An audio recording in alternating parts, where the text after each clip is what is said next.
એટલે કાળા અંગ્રેજો જે બેઠા છે દિલ્હીની અંદર ને જે આ સમાજને લૂંટવાનું કામ કરે છે એ લોકો સમજી જાય।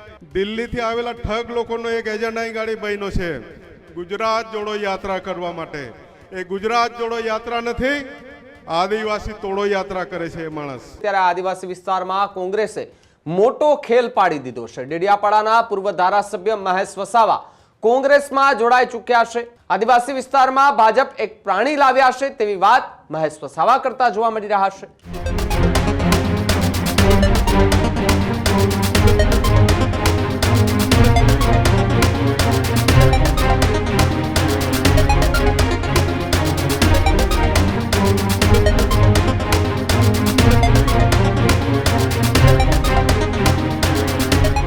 વિરામ બાદ આપનું સ્વાગત છે અને હવે નજર આજના મુખ્ય સમાચારો પર કરીએ તો ગુજરાતની રાજનીતિને લઈને સૌથી મોટા સમાચાર અત્યારે સામે આવી રહ્યા છે। આદિવાસી વિસ્તારની અંદર કોંગ્રેસે સતત ને સતત હવે એક્ટિવ જોવા મળી રહી છે। ત્યારે આદિવાસી વિસ્તારમાં કોંગ્રેસે મોટો ખેલ પાડી દીધો છે। ડેડિયાપાડાના પૂર્વ ધારાસભ્ય મહેશ વસાવા કોંગ્રેસમાં જોડાઈ ચૂક્યા છે।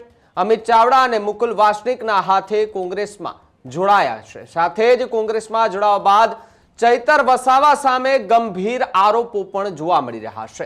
હવે સમય આવી ગયો છે અને અમે લડત લડવા માટે તૈયાર છીએ તેવું નિવેદન મહેશ વસાવાએ કોંગ્રેસમાં જોડાતાની સાથે જ કહ્યું છે। આદિવાસી વિસ્તારમાં ભાજપ એક પ્રાણી લાવ્યા છે તેવી વાત મહેશ વસાવા કરતા જોવા મળી રહ્યા છે। એ માણસ આદિવાસી તોડો યાત્રા કરી રહ્યા હોવાનો દાવો મહેશ વસાવા કરી રહ્યા છે। બીજી તરફ આ દિલ્હીની પાર્ટીને ભાજપે જ પેદા કર્યા છે તેવી વાત અને તેવું નિવેદન મહેશ વસાવાએ ખુલ્લા મંચ પરથી અમિત ચાવડાની સામે આપ્યું। આદિવાસી વિસ્તારના આદિવાસીઓને તોડવાનું કામ કર્યું છે તેવો આરોપ છે તે મહેશ વસાવા લગાવતા જોવા મળી રહ્યા છે। ડેડિયાપાડાની એક પણ સીટો તેમના હાથમાં નહીં આવે તેવો દાવો પણ મહેશ વસાવાએ કર્યો। આખા ગુજરાતમાં અને કોંગ્રેસને ઊભી કરીશું તેવી વાત મહેશ વસાવા જે છે તે કોંગ્રેસમાં જોડાતાની સાથે જ આહ્વાન અને હુંકાર ભરી વાત કરી છે। ત્યારે જન આક્રોશ યાત્રા અને જન આક્રોશ યાત્રાની અસર દેખાતી થતી થઈ ચૂકી છે, કારણ કે જન આક્રોશ યાત્રા જ્યાં જ્યાં જઈ રહી છે ત્યાં ક્યાંક ને ક્યાંક એમનો ચમત્કાર જે છે તે થઈ રહ્યો છે અને કોંગ્રેસમાં કેટલાક લોકો જે છે તે જોડાઈ રહ્યા છે તો કેટલાક એવા ચહેરાઓ જોડાઈ રહ્યા છે જેને ચહેરાને લઈને તેના નામને લઈને રાજનીતિ જે છે તે શરૂ થતી હોય છે। ત્યારે મહેશ વસાવાને લઈને પણ હવે ચર્ચાઓ જે છે તે તેજ થતી જોવા મળી રહી છે। ત્યારે અમિત ચાવડા અને મુકુલ વાસનિકના હાથે ખેસ પહેરી અને વિધિવત રીતે મહેશ વસાવા એ કોંગ્રેસમાં જોડાયા છે। તો આજે ખાસ કરીને હું કોંગ્રેસમાં એટલા માટે જોઈન થયો છું કે હું વર્ષોથી જોઈ રહ્યો છું અમારા ગરીબોના મસીહા છોટુભાઈ વસાવા સાહેબે સંઘર્ષ કર્યો અને સંઘર્ષ કરીને લોકોને જાગૃત કર્યા। જળ જમીન જંગલ માટે લડતો કરી। જેવી રીતે અંગ્રેજોની સામે આદિવાસી સમાજે બિરસા દાદા, ટંટિયા મામા, તિલક માંજી, ગુરુ ગોવિંદજી, મોતીલાલ તેજાવત આ બધાએ આપણા સંઘર્ષ કર્યા છે અને હજારો લોકોની અહીં ગાડી હત્યાઓ થઈ છે।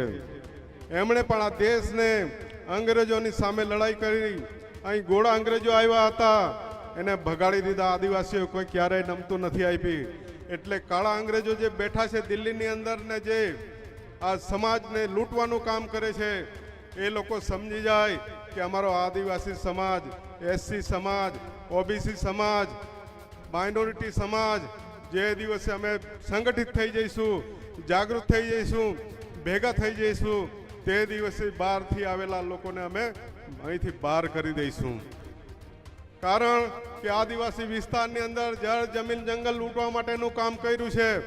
અમારે તો આજે વધારે નથી કહેવું, ખાસ કરીને મારે આજે ગુજરાતના આપણા પ્રભારી જે મારું કોંગ્રેસમાં જેમણે જોઈન કરાવ્યું અમિતભાઈ ચાવડા અને સાથે મુકુલ વાસનિકજી, સાથે સ્ટેજ પર બેઠેલા સૌ કોઈ ધારાસભ્યશ્રી, માજી ધારાસભ્યશ્રી અને કોંગ્રેસ પક્ષના હોદ્દેદારો સામે ભાઈઓ બહેનો યુવાનો સૌને હું આહ્વાન કરું છું કે આવનારા સમયની અંદર ઉમરગામથી અંબાજી સુધી આપણી લડત ચાલુ રહેશે।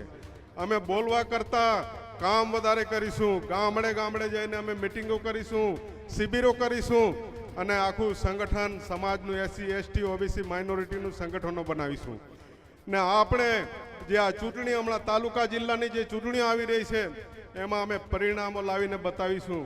આપ તમે જોઈ લો 14 જિલ્લાઓ 52 તાલુકા ગુજરાતની અંદર છે, એની અંદર અમે જબરજસ્ત મહેનત કરીશું.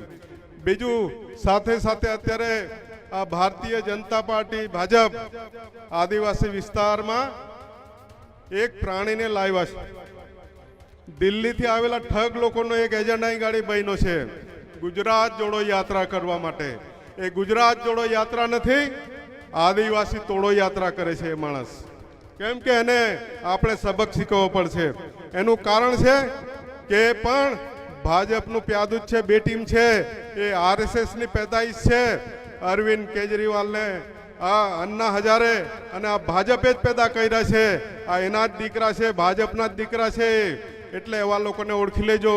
એનું કારણ છે કે આવા માણસોને હાથા બનાવી આપણે જ્યારે જંગલ કાપવાનું હોય તો આપણે લાકડીનો હાથો જોઈએ તો જંગલ કાપી શકીએ.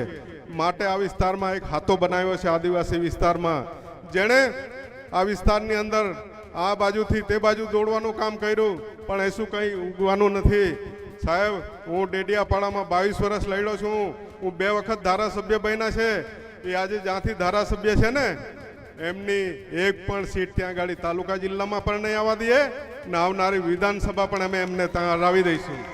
અને આ ભરૂચની અંદરથી જ્યારે ભરૂચની ભૌગોલિક પરિસ્થિતિ છે, આદિવાસી, મુસ્લિમ, OBC અને SC આ મોટી વસ્તી છે. આવનારા સમયની અંદર તાલુકા અને જિલ્લા પંચાયતો અમે નર્મદા અને ભરૂચ જિલ્લામાંથી ઊભી કરીશું. આખા ગુજરાતની અંદર અમે ફરીથી આ કોંગ્રેસને ઊભી કરશું. જેવી રીતે 31 જિલ્લા પંચાયતો આગળ હતી એવી રીતે જિલ્લા પંચાયતો અને નગરપાલિકાઓમાં બહુમતી આવવાની છે. એ દિવસે અમને ગરીબોનો રાજ આવશે. આ ગરીબો માટે જળ જમીન જંગલ માટે લડશું. ને ખાસ કરીને ઉમરગામથી અંબાજી સુધી આ વિસ્તારમાં સિંચાઈનું પાણી નથી. આ એક ખેતરમાં અમે સિંચાઈ માટે પાણી લાવીશું. અમારા વિસ્તારમાં પણ અમે શેરડી, કપાસ, તુવેરો બધું કાયમ માટેનું અમારું અનાજ પાકે એવી વ્યવસ્થા આ કોંગ્રેસ સરકાર કરે છે. અને આ વિસ્તારની અંદર જેણે ખનીજો ચોરવાનું કામ કર્યું, જિજ્ઞેશભાઈએ કીધું કે મોટા લોકોના બંગલા શહેરોમાં બને છે. મારો આદિવાસી સમાજ ત્યાં મજૂરીએ જાય છે. કેમ કે આ વિસ્તારમાંથી જે બંગલાઓ બને છે એનું મટીરિયલ આ વિસ્તારમાંથી નીકળે છે.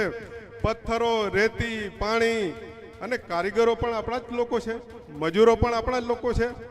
છતાં બી આજે બંગલા એ લોકોના બન્યા છે. ને આજે આદિવાસી વિસ્તારના ગામડાઓની અંદર જો કેમ બધાના ઝૂંપડા જ છે ને. આટલું મોટું જંગલ હતું, એ જંગલ ક્યાં જતું રહ્યું? એટલે આવનારા સમયની અંદર આ સમાજની લડત લડવા માટે અમે ભેગા થયા છે. આવનારા સમયમાં અમે ખૂબ અમારી સાથે કોંગ્રેસ આદિવાસી અધ્યક્ષ તરીકે રાજુભાઈ પારગી ગુજરાત અને સાથે સાથે અમારા ધારાસભ્ય આનંદભાઈ, જિજ્ઞેશભાઈ, સાથે અમારા અમે બધા એવો નિર્ણય કર્યો છે કે ઉમરગામથી અંબાજી સુધી અમને પૂરું માર્ગદર્શન અમિતભાઈ ચાવડા સાહેબ અને મુકુલ વાઘસેજી અને સાથી અમારા પ્રભારી, નામ તો હવે પેલવેલા છે એટલે બધું ખ્યાલ નથી, પણ અમે ચોક્કસ આ લડાઈ લડ્યા છે. તો મારા આદિવાસી ભાઈઓ બહેનોને આવનારી તાલુકા જિલ્લા પંચાયતો છે એની અંદર જબરજસ્ત વોટિંગ કરી અને આ કોંગ્રેસને આપણે ઉપર લઈ જઈશું. અને આપણા રાહુલ ગાંધી જે યુવા છે, એટલે મારા યુવાનોને પણ કેવું છે કે એમણે જે લડાઈ છેડી છે, RSSની સામે લડાઈ છેડી છે, એટલે એને આપણે પૂરો સપોર્ટ કરવાનો છે. બાકીની લડાઈઓ તો આપણે લડતા જ લઈ જઈશું. મણિપુરની અંદર જેવી રીતે ત્યાં ગાડી આદિવાસી સમાજ લડ્યો છે એવી રીતે ગુજરાતમાં, મહારાષ્ટ્રમાં, મધ્યપ્રદેશમાં અને રાજસ્થાનમાં આપણે લડીશું. તો આવનારા સમયમાં જળ જમીન જંગલ માટે આપણે લડીશું. તો સૌ બધા ભાઈઓ બહેનો, આગેવાનો, યુવાનો, સ્ટેજ પર મંચસ્થ સૌનો ખૂબ ખૂબ આભાર માનું છું અને મારું મંતવ્ય હું પૂરું કરું છું.